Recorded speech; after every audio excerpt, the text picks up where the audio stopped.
This is Dungeness, and between the nuclear power station, the airport and the army firing range is an unlikely project to bring the short-haired bumblebee back to life in Britain.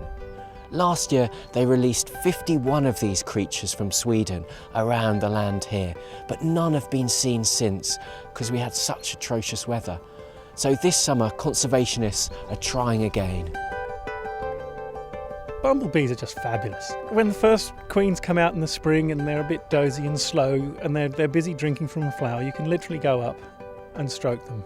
And, you know, they're just wonderful. They're just amazing little creatures. We're using this bee as a flagship species of our habitat decline. By recreating habitat for bumblebees, you're recreating an ecosystem that's largely been lost. So we're going to benefit the bees and we're going to benefit everything else.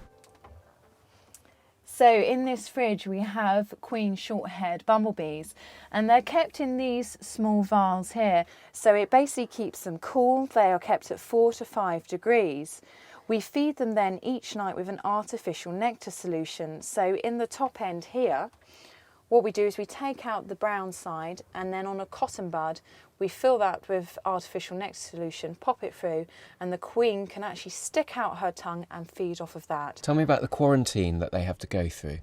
So once we collect the queens, they must go through quarantine, which lasts for 2 weeks, and that's done at Royal Holloway, University of London, where the disease bumblebee expert actually is. We can't release any queens that have diseases or parasites. And how many did you lose this year? We actually lost about 50%, which is quite high, but then this is what bumblebees are faced with, and that's true for all bumblebee species. Diseases do regulate a population.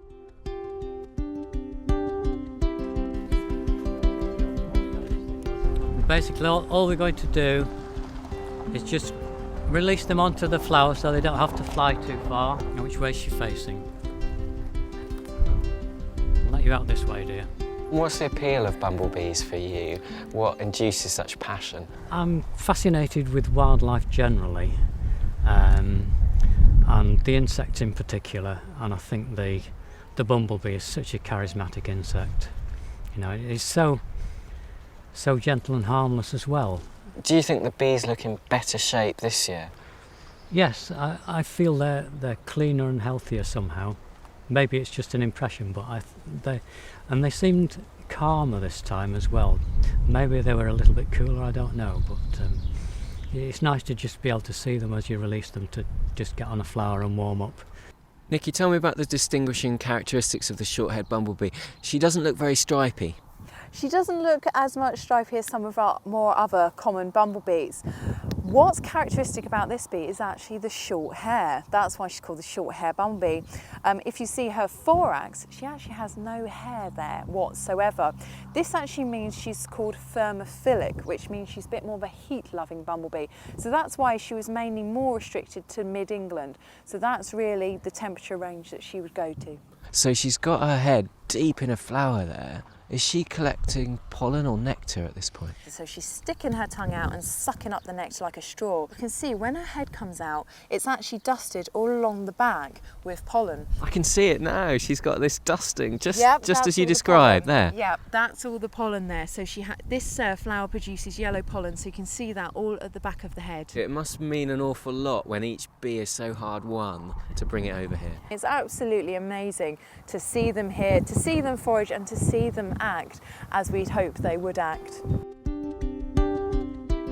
I'm hugely optimistic. I've been accused of optimism before. Last year's results don't look great, but this is a long-term project. We knew that last year wasn't the end of it, and we know this year isn't the end of it. And we've got a good week's weather to come this week, so we know that they will get a decent chance to settle in.